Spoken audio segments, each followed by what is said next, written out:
Hey, what's happening? What's going on, everybody? My name is Matthew. In case you didn't know who I am, welcome to this YouTube channel where we talk about day trading futures.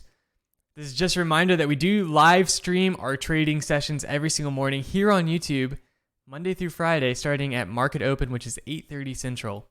So in today's video, with volatility being a little higher than it normally is, I want to talk through at what point do you use your normal strategy timelines and what point do you start experimenting with other things. And this is something I've been working through on stream, and I figure it's worth a conversation here on YouTube about it. So if you've been catching the streams lately, you've been seeing me actually looking at a 1-minute chart. Normally, if you go look at the past couple historic months or whatever, I'm always looking at a 5-minute chart here. As you can see, 5-minute, 22 range, 5-minute, etc. Now, why have I been using a 1-minute chart lately? The 1-minute chart, as seen like this, is going to be a lot different. Every single bar is 1 minute long. On the 5-minute, every single bar is 5 minutes long. And the reason is pretty simple.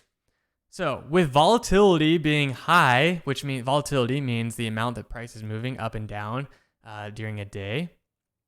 With volatility being high, I actually need to be able to take faster trades, or more thoughtful trades, I should say, as well. The 1-minute chart actually allows that to happen.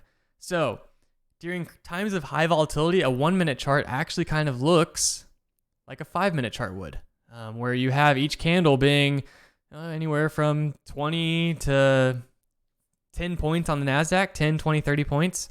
Whereas on the 5-minute chart, we can see that we have candles that are anywhere from like 50, like this candle right here, 53 to 84, 70 points in one candle. It's very hard to trade that. It's hard to trade a 70-point candle on a 5-minute chart if you're trying to trade the minis.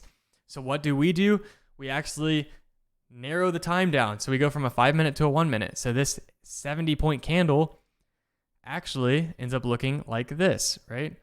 And so you can actually truly see we came down, we sold off, we came back into it. The market structure is able to be seen easier.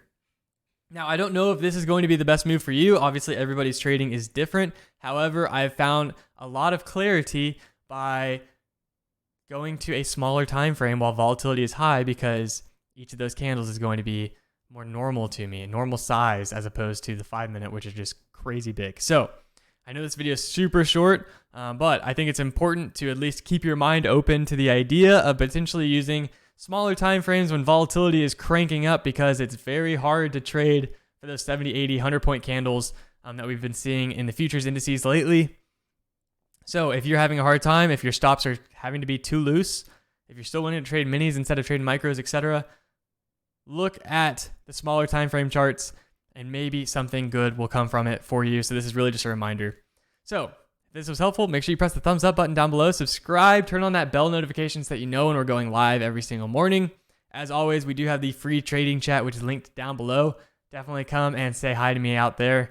That's where I hang out. So I hope you have a great rest of the day, and I will see you next time. Peace.